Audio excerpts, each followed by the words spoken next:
digamos, qué les parece o algo así. Y encuesta es sobre un tema en específico o algo así, no sé cómo explicarlo.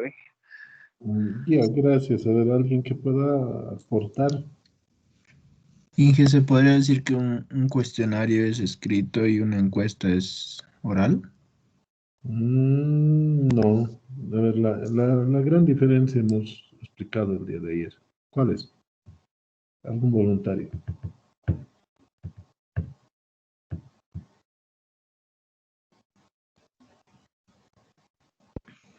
¿No hay voluntarios? ¿Se podría decir que el cuestionario es una herramienta? El cuestionario es una herramienta, sí, todos son herramientas, son instrumentos, ¿no? Inge, lo que yo entendí del cuestionario, como dije compañero, es que es una herramienta que se utiliza. Y aparte, usted nos explicó en un cuadro anterior que para preguntas, hay ciertas preguntas que son abiertas y cerradas, que algunas preguntas como respuesta puede tener como una sí o no, y otras como otra respuesta larga. Por ejemplo, yo pienso que en la parte de comunicación, si hay un comunicador y le hace una pregunta a un entrevistador o ya sea todo un grupo reunido, ellos hacen una pregunta así larga, concreta, y, y el que tiene que responder tiene que responderle en base a la pregunta, porque no le está preguntando así una cosa de sí o no, sino algo largo y que le dé la satisfacción de una buena respuesta hacia el público o hacia las demás personas. Ya, a ver, ¿alguien más?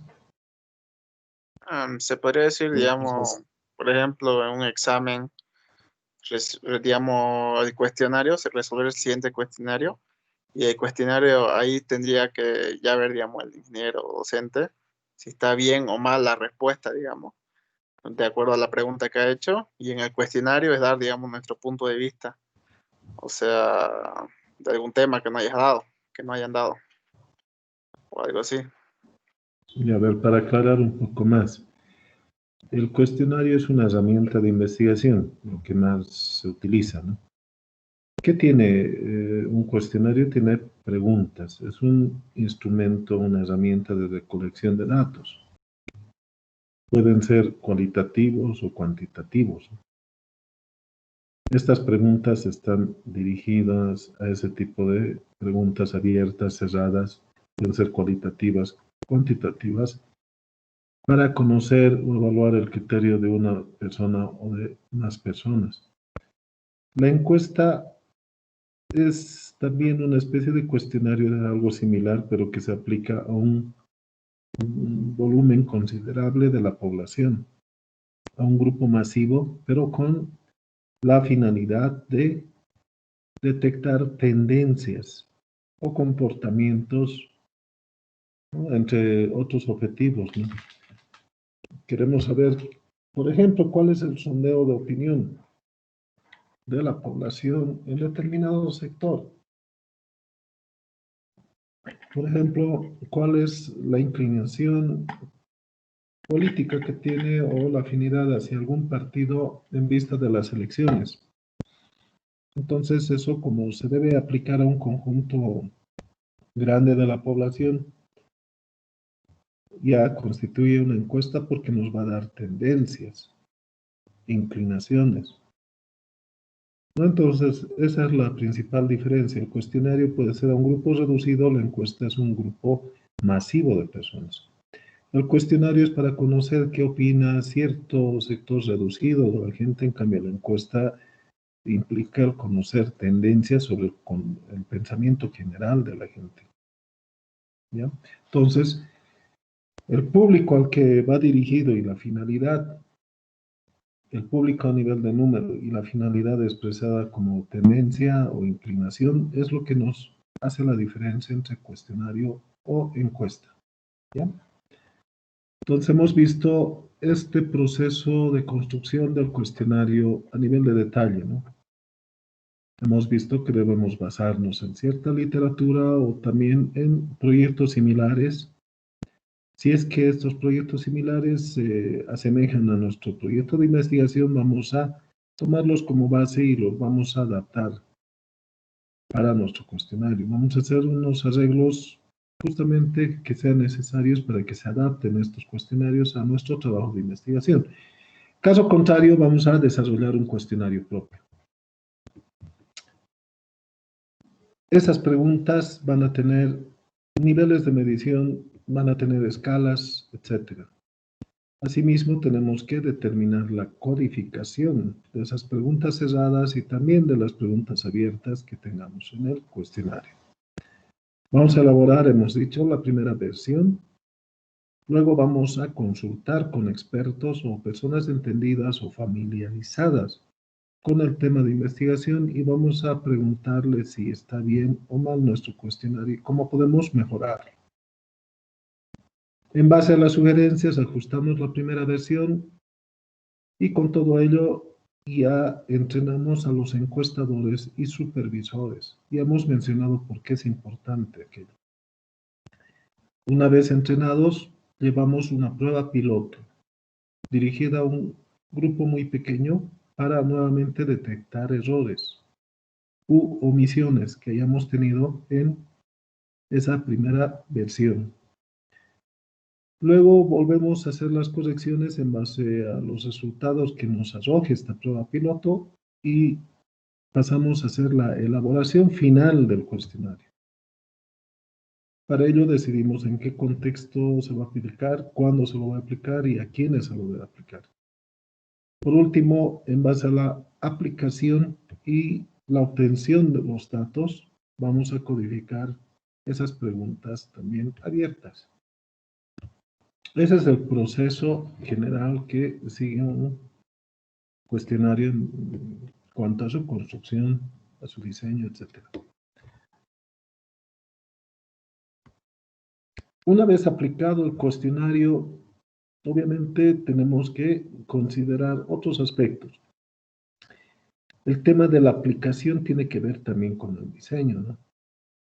En el diseño ya en esta primera versión, después aplicando la prueba piloto y teniendo la versión final, debemos contar con algunas escalas para medir actitudes. Entonces, en la tabla tenemos dimensión, ¿no? O sea, si recuerdan la matriz de operacionalización de variables, tenemos la variable, la dimensión, los indicadores, ¿no es cierto? Luego tenemos la medición, las escalas, los instrumentos. Y también puede ir índices por ahí. Si tenemos una teoría que respalde, entonces ponemos índices también. Que los índices son la agrupación de dos o más indicadores, ¿no? Entonces, en esta parte de medición, debemos considerar ya en la confección del cuestionario y también para la tabulación de datos, una vez que ya se tengan datos y se tenga que procesar esa información, tenemos que tomar en cuenta estas escalas. Y hay escalas para medir actitudes, ¿no? Estas escalas deben interpretarse como síntomas y no como hechos. La actitud es como un síntoma que bajo ciertas circunstancias suele germinar en comportamiento. Tienen propiedades. Pueden tener una propiedad de dirección que puede ser positiva o negativa, o puede tener intensidad, puede ser alta o baja. Estas propiedades forman parte de la medición. Los métodos más conocidos para medir actitudes son el método de escalamiento de Likert, el diferencial semántico y la escala de Goodman, que los vamos a ver a continuación. Escalamiento tipo Likert consiste en un conjunto de ítems presentados en forma de afirmaciones o juicios ante los cuales se pide la reacción de los sujetos, eligiendo uno de los 5 puntos de la escala. Entonces, nosotros vamos a poner una escala con 5 puntos donde el respondiente tendrá que elegir una de las 5 de acuerdo a su criterio, de acuerdo a lo que esa persona considere como respuesta la más acertada dada la pregunta.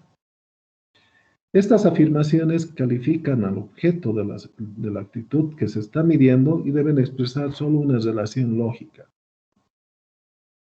Además, es muy recomendable que no excedan de 20 palabras. Por ejemplo, el objeto de actitud medido puede ser el voto. Eso es lo que quiero medir, el voto, ¿no? Y la afirmación, votar es una obligación de todo ciudadano responsable. Entonces, dada esta afirmación, yo quiero consultar a esta persona si está de acuerdo con esta afirmación. ¿Está usted de acuerdo con que votar es una obligación de todo ciudadano responsable? Entonces, las posibles respuestas de acuerdo a la escala tipo Likert son estas. Hemos indicado que normalmente son 5. Entonces, como es un escalamiento, va a ir desde el muy de acuerdo hasta el muy desacuerdo. Entonces, la escala está entre muy de acuerdo, ni de acuerdo, ni en desacuerdo o muy en desacuerdo. Otra escala también que se puede adoptar dentro de lo que es Likert es totalmente de acuerdo, neutral, en desacuerdo o totalmente en desacuerdo. Si atendemos a la parte de afirmación o negación, podemos decir definitivamente sí, probablemente sí, indeciso, probablemente no o definitivamente no. En cuanto a verdadero o falso, completamente verdadero, verdadero, ni falso ni verdadero, falso y completamente falso. Entonces, estos son ejemplos de escalamiento tipo Likert que ustedes deben emplear para hacer un cuestionario, ¿no? Cuando uno consulta si está de acuerdo con la afirmación que se está dando en la pregunta.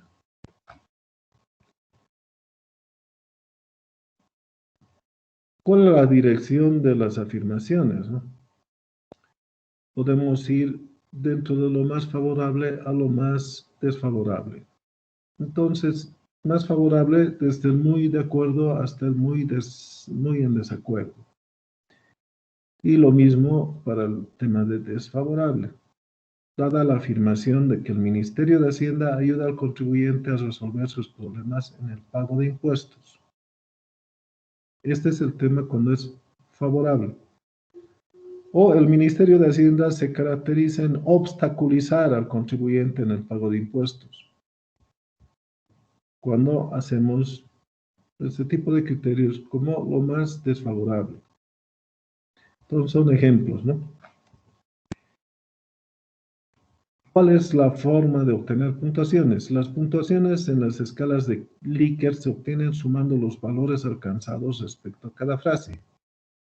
Por eso se denomina escala aditiva. A veces se califica ese promedio resultante en la escala mediante esta fórmula, donde PT es el puntaje total en la escala y NT es el número total de afirmaciones. Ahora veamos el diferencial semántico. Una diferencia en cuanto a la semántica o el significado, dice, ¿no? Consiste en una serie de afirmaciones extremas que califican al objeto de actitud. Es decir, son adjetivos bipolares los que más se utilizan, ante los cuales se solicita la reacción del sujeto. Entonces, el objeto de la actitud, como un ejemplo, es el candidato A. Y ahí se le preguntará, ¿considera que el candidato A es justo o injusto? Entonces, el respondiente tendrá que marcar su opción. Ejemplos de otros adjetivos bipolares son justamente los antónimos, ¿no? Fuerte, débil, grande, pequeño, bonito, feo, alto, bajo, claro, oscuro y así sucesivamente, como tienen los ejemplos en la diapositiva. Entonces, fíjense que acá estamos hablando de adjetivos bipolares, pero son antónimos, ¿no? Que podemos justamente emplear en el diferencial semántico, cuando tenemos que considerar dos opciones completamente opuestas. Entonces, dado el diferencial semántico, hay 7 opciones de respuesta entre los extremos, ¿no? 7 opciones. Entre justo e injusto podemos ya, entre estas dos posiciones radicales, poner otros tipos de escalas, ¿no? Entonces podemos colocar estas 7, ¿no? Muy estrechamente con uno de los extremos, estrechamente con uno de los extremos, medianamente con uno de los extremos, la posición neutral al medio, y hablamos medianamente con uno de los extremos, es lo mismo para la dirección, ¿no? Hacia el adjetivo contrapuesto.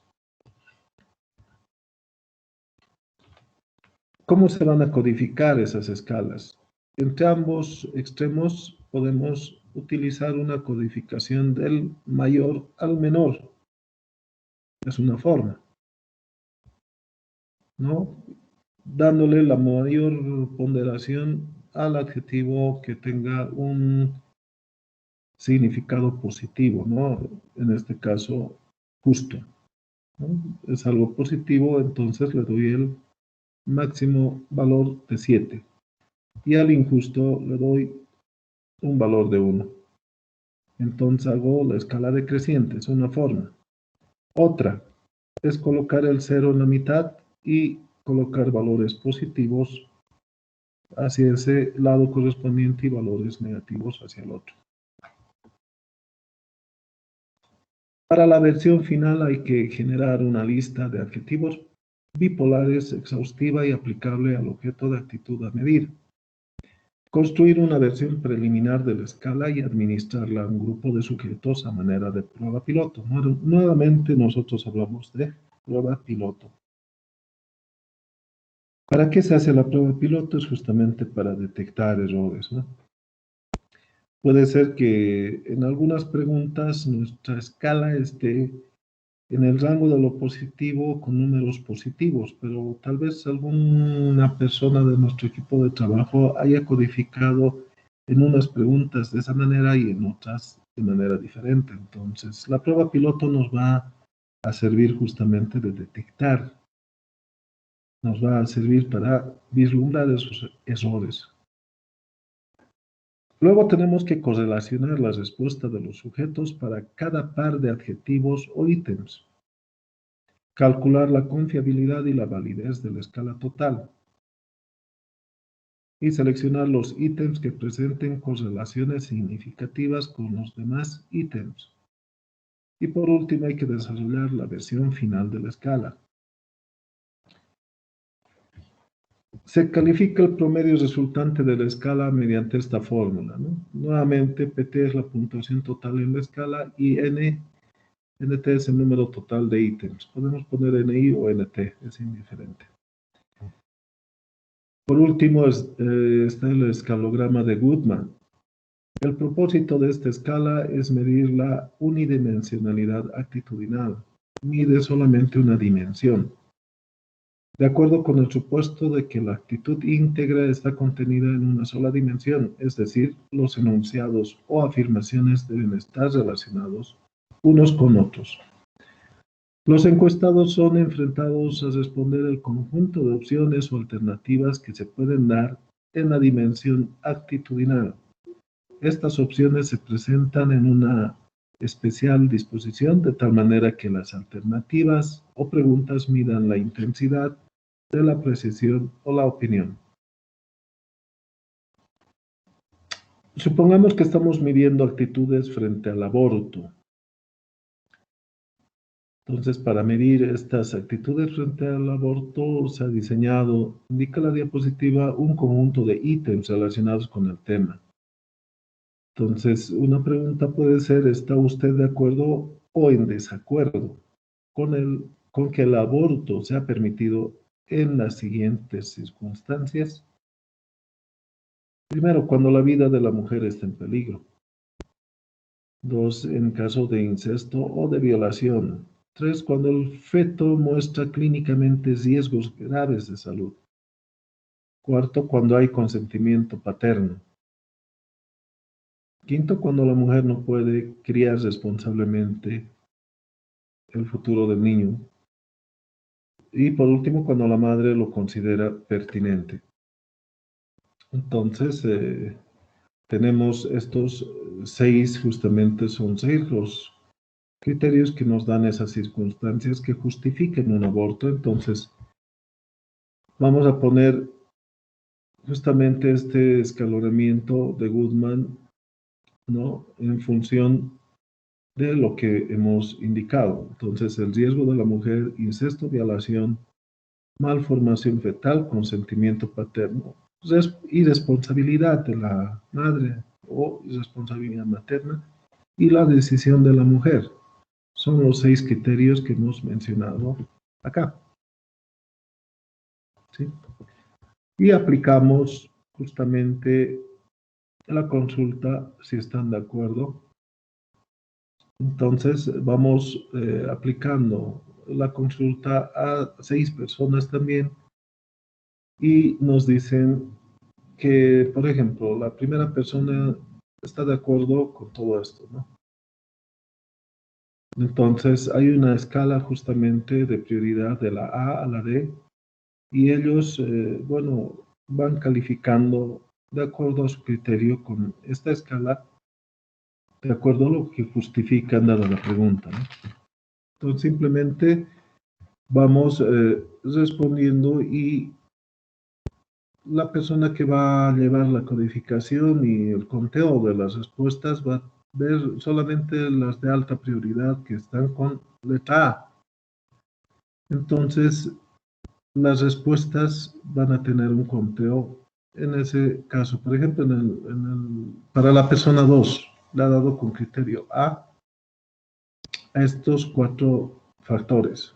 Entonces, esas respuestas tienen como incidencia el número 4. Y vamos organizando y sumando de esa manera y ordenamos por prioridad de las respuestas justamente nuestra tabla. De eso se trata el escalograma de Goodman. ¿Preguntas?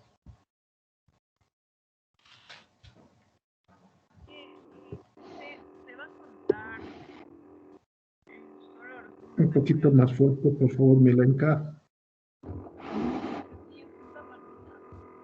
Y que en esa prueba, en el conteo final es de las respuestas mayores o cómo es?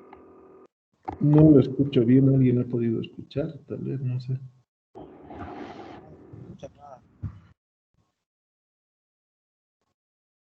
No se lo escucha, May. ¿Puedes repetir, por favor, Milenka? Inge, ¿me escuchas? Inge, Sí. Inge, mi pregunta era, en la última diapositiva, si el conteo de respuestas, eh, el conteo de respuestas se hace al que tiene mayor o cómo dice, que solo se conteo los que están de acuerdo a las diferentes. No lo escuché muy bien. ¿Alguien que lo haya escuchado mejor, por favor? Si me puede repetir la pregunta. A lo que llegué a escuchar, ingeniero, lo que dijo era, en la última diapositiva, el conteo de las respuestas, ¿cuál sería el que se tomaría? ¿Sería el mayor o el menor? ¿O cómo sería? Eso es lo que llegué a escuchar, ingeniero. Ah, ya, muchas gracias. Para aclararles un poco, ¿no? Cuando hacemos un análisis de observaciones que son multivariadas, por ejemplo, ahí tenemos 6 criterios, ¿no? Para justificar el aborto. Queremos evaluar el criterio de los sujetos con respecto a ese tipo de justificación. Entonces, nosotros empleamos justamente esta escala de Goodman, que es más que nada una escala ordinal, ¿no? Queremos evaluar ese atributo referente al aborto, por ejemplo, para ver cuándo se puede justificar. Y queremos ver cuántas reproducciones de la misma respuesta tenemos por las personas. Entonces, ¿Cómo justifica, por ejemplo? A ver, voy a volver a compartir pantalla, por favor, para que me entiendan mejor.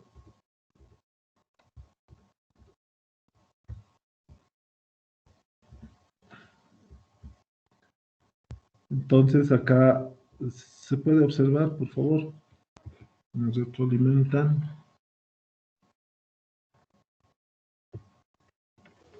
Sí, que Ya, muchas gracias.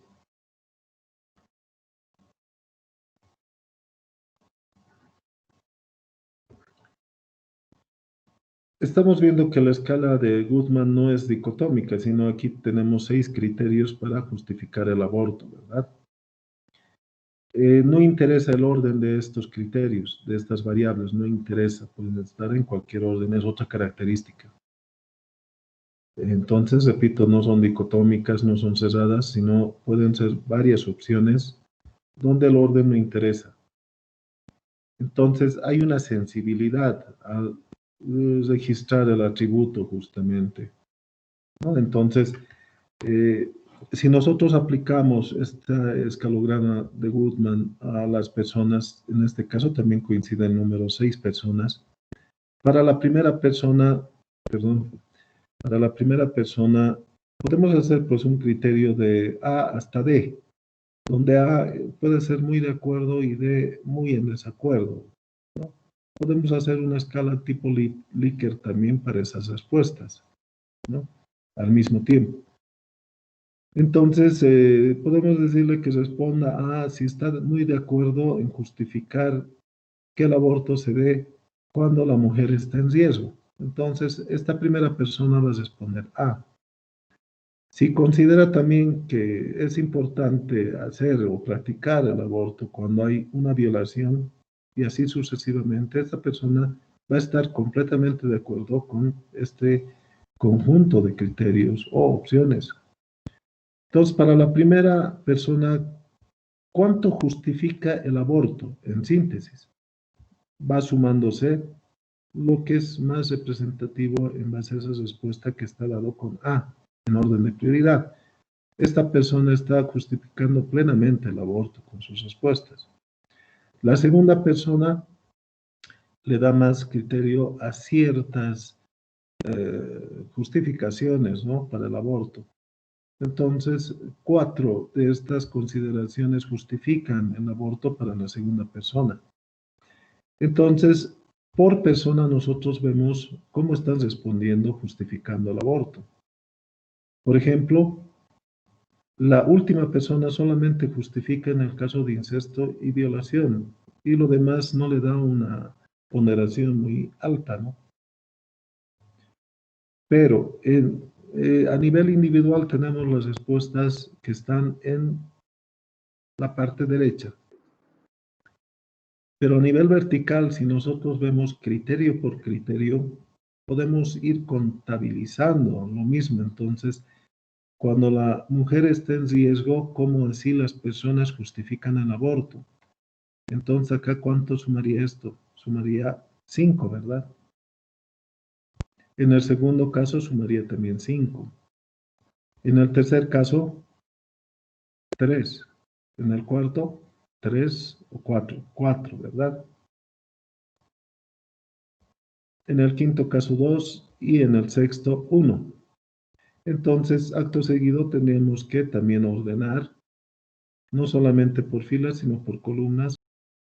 Tenemos acá 5, 5, y en este caso tendríamos 4. Tenemos que ponerlo esto a este lado para tener una tabulación de datos más exacta, ¿verdad? Pero el escalograma de Goodman nos indica eso, ¿no? ¿Cuánto está justificando la población? En este caso, el tema del aborto, dado estos criterios. Lo único que habría que hacer acto seguido es ordenar por número de respuestas que tengan más alta ponderación. En este caso, la persona que ha aplicado este cuestionario ha tabulado con respuestas que van del A al D, poniendo como A la máxima prioridad o el máximo valor, ¿no? ¿Me ha entendido para qué se utiliza y cómo se utiliza?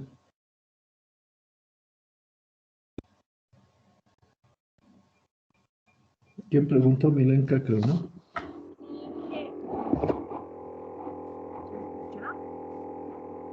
Se escucha muy débil, casi no se escucha muy bien.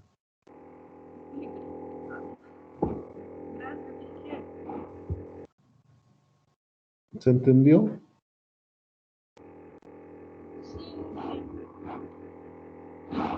había un pequeño error en las respuestas, en el conteo. ¿Perdón?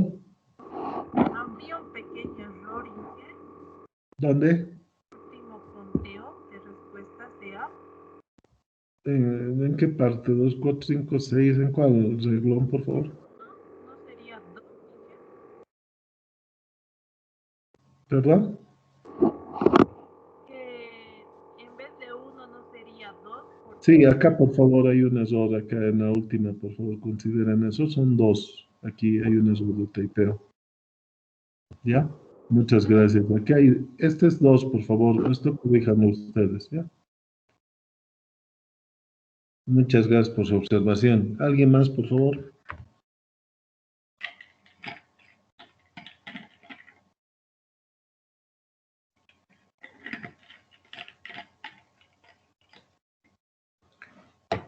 Lo que normalmente Inge, tenemos...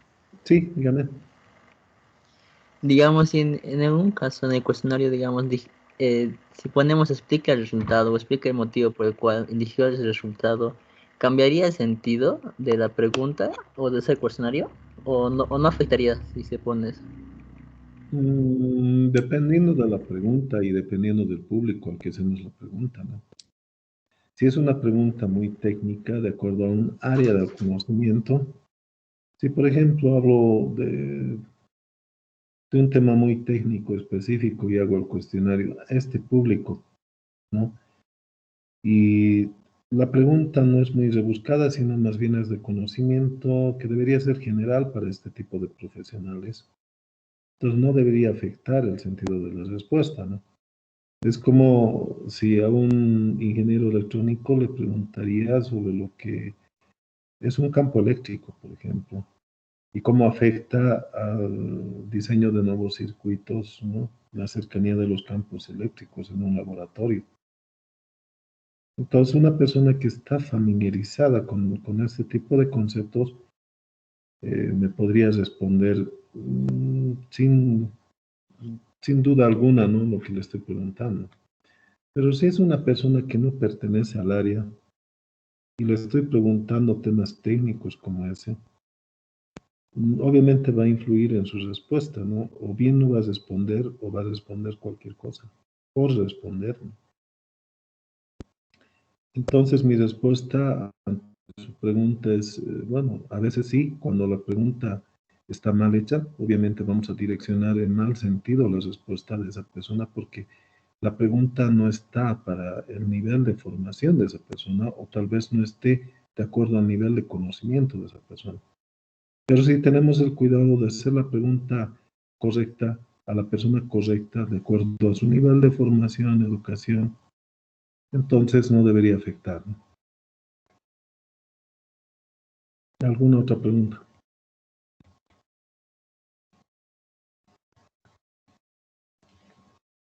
Ya repito, por favor, esta suma está mal, aquí es 2, por favor, vamos a corregir después. Bueno, pero la cosa es que se entiende acá cómo se aplica, ¿no? Acá tenemos resultados por cada persona, pero lo que más interesa en este escalograma de Goodman, además de las personas, es justamente cómo las personas en su conjunto han respondido con cada criterio que justifique en este tema el aborto. Y cómo las personas están justificando el aborto. ¿Cuáles son los criterios que más justifican el aborto?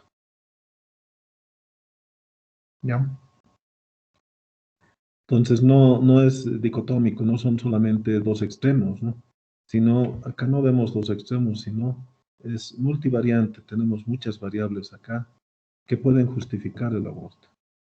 No estamos haciendo como en el anterior caso, dado dados dos variables dicotómicas, aplicamos una escala para el diferencial semántico y ponemos en este caso una escala de mayor a menor, o tal vez hemos dicho partiéndolo por la mitad, lo positivo a un lado y lo negativo a otro. Entonces, no se trata de esto, ¿no? En el escalograma de Goodman estamos viendo justamente un aspecto multivariable que define algo que queremos investigar, que es la justificación del aborto. Entonces, ¿cómo se justifica el aborto? Es justamente por cada una de estas variables. ¿Y cómo piensa la gente respecto a justificar el aborto? Por cada una de estas variables simplemente hay que hacer el conteo en base a las respuestas que hayamos encontrado a nuestro cuestionario. Pero estamos utilizando un escalograma de Goodman en este caso, ¿no? Entonces, ya tenemos materia suficiente para armar nuestro cuestionario, y ese va a ser el siguiente trabajo. Si se dan cuenta, hasta este momento hemos hecho un sondeo prácticamente de todo lo que es, cómo se concibe el proyecto de investigación, cómo se hace un análisis exploratorio, descriptivo, para poder encontrar información suficiente que nos permite identificar los problemas. Hemos aplicado el método SOAP para justamente estructurar el análisis de esos problemas y plantear los objetivos, y de esa manera pasar a la matriz de planificación del proyecto. Y justamente lo que nos permite planificar el proyecto son los indicadores objetivamente verificables. En base a estos indicadores podemos hallar un conjunto de batería de indicadores iniciales que vamos a complementarlos después con la operacionalización de las variables, ¿no? Para eso tenemos que plantear una hipótesis. Una vez que planteamos la hipótesis, podemos identificar las variables más directamente relacionadas con nuestro proyecto de investigación. Y esas variables van a estar presentes en el propósito del proyecto, es decir, en el objetivo central del proyecto y en la finalidad del proyecto. Como tenemos un solo objetivo central y tenemos una o más finalidades, podemos tener también una o más hipótesis. Y de ahí directamente podemos sacar una hipótesis de causalidad, es decir, que la variable independiente, que es el objetivo central del proyecto, puede afectar a la variable dependiente, que es la finalidad del proyecto. ¿Cuál de esas finalidades voy a hacer como variable dependiente? La que esté más relacionada con la población objetivo. Y ahí ya tengo una hipótesis de causalidad. Dada esa hipótesis de causalidad, lo que nosotros tenemos que hacer es justamente operacionalizar las variables, pero para eso previamente tenemos que conceptualizar la variable, cada una de las variables de la hipótesis. En ese sentido, hacemos la conceptualización y empezamos a operacionalizar la variable, y en la operacionalización de la variable ya, dada la conceptualización, estamos identificando las dimensiones, y de las dimensiones ya van a salir los indicadores. Y con estos indicadores, lo único que tenemos que ver el tema de la medición, el tema de las escalas y el instrumento de investigación. ¿Con qué instrumento vamos a recolectar los datos? Los índices, los repito, de acuerdo a la teoría que encuentren, también pueden estar presentes en la matriz de operacionalización. Entonces, la parte de mediciones y de escalas es justamente lo que tiene relación con el tema que hemos terminado el día de hoy. Entonces, ¿qué medición le vamos a dar y qué escala le vamos a dar? Está en relación a la escala de Likert, al escalograma de Goodman, ¿no? Y al diferencial semántico. En base a esas mediciones y esas escalas, nosotros vamos a tabular las posibles respuestas. Entonces, hasta ahí nosotros tenemos el panorama muy claro, y lo que tenemos que hacer acto seguido es agarrar una herramienta estadística, informática que nos permita ya cargar las preguntas de nuestros cuestionarios y ver cómo se va a tabular las respuestas. Entonces, una vez que tengamos lista la planilla, podemos hacerlo en SPSS, ese software estadístico, o en una hoja electrónica también, ¿no? Pero hay que tabular justamente todas las preguntas y las posibles respuestas en base a las escalas que manejemos. Ya con los datos ya podemos empezar a sacar la información en base a tortas, en base a diagramas de barras o en base también, si es una encuesta, lo que hemos indicado, ¿no? La encuesta que hace es encontrar tendencias. Entonces lo que vamos a hacer es justamente encontrar la tendencia dado los resultados que arroje esa encuesta. Y para eso todas las respuestas simplemente lo ajustamos a un modelo matemático y vemos la parte de tendencia, ¿no? Vamos a proyectar los datos hacia el futuro, ¿no? Con la misma herramienta informática. Entonces, eso es lo que tenemos que hacer. Y estamos en este momento justo en el hito de confección del cuestionario, ¿no? Para su trabajo de investigación. Y esa va a ser la siguiente tarea, que ustedes, dada la matriz de operacionalización de variables, ya diseñen el cuestionario para su proyecto de investigación. Algunos tendrán cuestionario, otros tendrán encuesta, de acuerdo al objetivo del trabajo de investigación que se hayan planteado.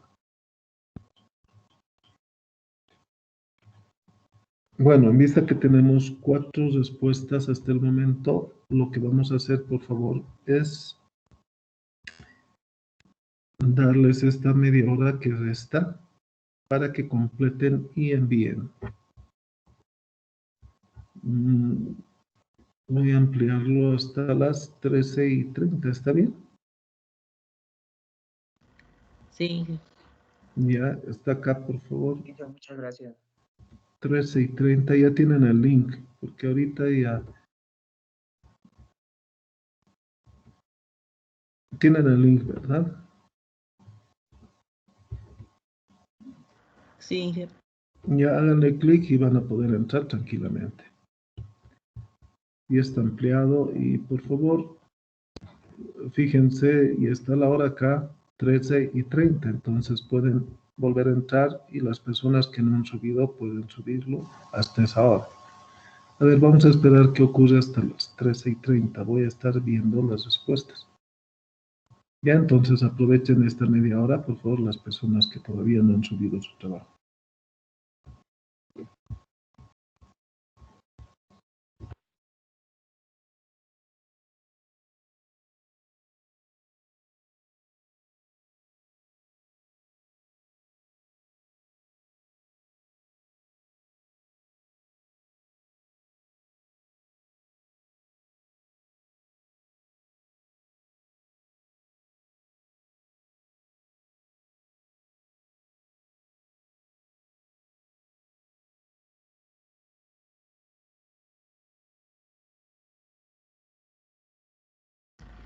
Inge, una consulta. Adelante. Según respecto al trabajo que tenemos, si elegimos, digamos, cuestionario o encuesta, ¿de cuánto serían nuestras preguntas? ¿O eso elegimos también nosotros? Ya les expliqué el día de ayer que no existe una regla para ver el volumen de las preguntas y eso va a ser el criterio del investigador. Lo que tienen que tratar de que no sea muy corto y no sea muy largo. Muy largo para evitar que sea tedioso y que cansen a la persona encuestada, ¿no? Entonces depende de ustedes, señores. Y depende de qué es lo que quieren investigar, no es sacar preguntas por sacar, sino tiene que responder a la matriz de conceptualización y operacionalización de variables. Ahí está lo que nosotros queremos investigar en base a los indicadores, las mediciones y todo eso. Entonces, las preguntas que hagamos tienen que estar relacionadas a las variables y a los indicadores, más que todo, ¿no? Los indicadores que están en la matriz. Sí, Inge, muchas gracias. De nada.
Inge,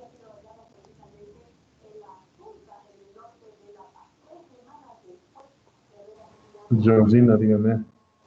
Inge, no sé si nos puedo decir nuestras notas, por favor. Nos Ya, han pedido llenar un formulario y nos han pedido eso en ese formulario. ¿qué les han pedido? A ver, cuénteme. ¿Qué materias les han subido las notas y todo eso? Claro, pero díganme nomás porque no hemos subido todavía, porque a mí me han cerrado el sistema. Entonces no habrá forma de que nos dicte, Inge, por favor. Haremos una cosa mañana en la noche, podría ser. Así, La más vamos a llamar. ahorita nos podemos reunir también por acá, no sé. Sí, Yo les Inge. aviso, ¿ya? Yo les aviso por WhatsApp y ahí pueden entrar. Ahorita Ya, estamos con esto de la tarea, no mezclaremos cosas. ¿Ya? ya está bien, Inge. Muchas gracias. Listo.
Inge, Adelante. yo estoy realizando un cuestionario. Mi objetivo con el cuestionario es saber si las personas conocen o saben algo sobre el tema de la nanotecnología en la telecomunicación e información. Ya. Y ¿A qué solo, público solo, está solo estoy haciendo dos dirigiendo? preguntas. Si conoce, ¿A en qué? general, a todo, si ¿Qué- conoce, pues, porque mi objetivo específico o general creo que era dar a conocer sobre la nanotecnología. Por eso estoy diciendo a todo público, tanto adolescentes como mayores. Ya. ¿Cuál es su pregunta? La, seg- mi pregunta para el público es que se llama si conoce respecto sobre la nanotecnología. Eh, Solo sí o no, nada más como respuesta. Y la siguiente pregunta es si estaría interesado en aprender sobre el tema. Y Ya. las respuestas es no y oye. Solo esas dos preguntas bastarían para hacer una encuesta, digamos, o, o puedo hacer un Un poquito sondeo de más. opinión. No, un sondeo de opinión para ver si las personas están interesadas en aprender sobre la nanotecnología. Estaría bien.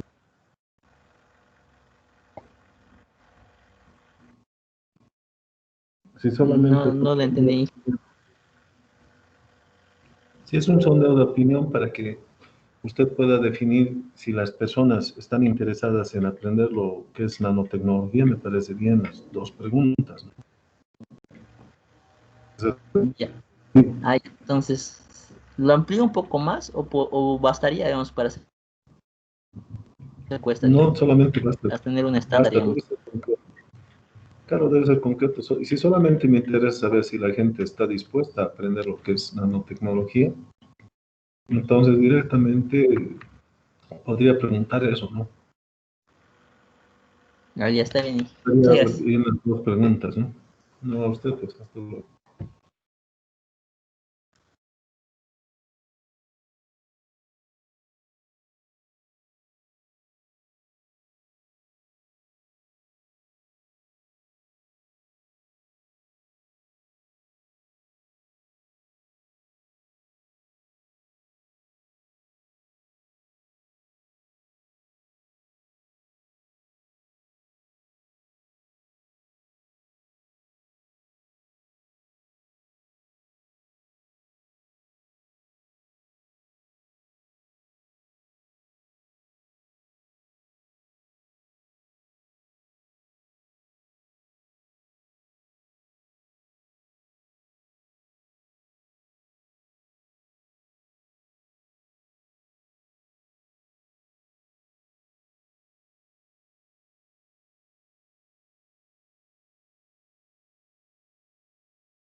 Bueno, muchas gracias. Ya tenemos 19 respuestas. Me alegra mucho. Vamos a revisar este trabajo, pero la recomendación no está de más. Por favor, consideren de que si no entregan los trabajos, obviamente la competencia no es lograda y por lo tanto el sistema y el cuaderno de seguimiento a ustedes les inhabilita para que puedan rendir su examen parcial. Tengan mucho cuidado con ello, por favor. Les agradezco por la atención prestada. El trabajo lo vamos a publicar este fin de semana para que ustedes a partir del lunes ya puedan subir su cuestionario. Gracias por su atención y nos vemos la siguiente semana. Hasta luego. Hasta luego, Inge. Feliz fin de Luego, Inge. Hasta luego, Inge. Happy Hasta Weekend. luego. Happy weekend. Okay.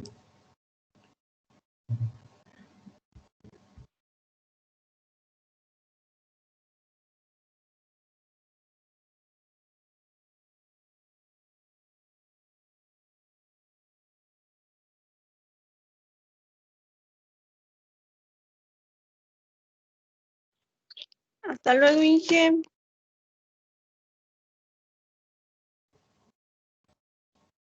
Hasta la siguiente semana.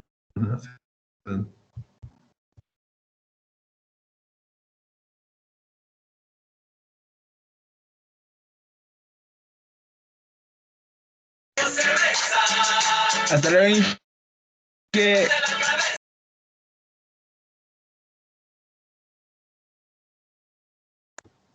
Hasta luego, muchas gracias por esa alegría. Por fin es viernes.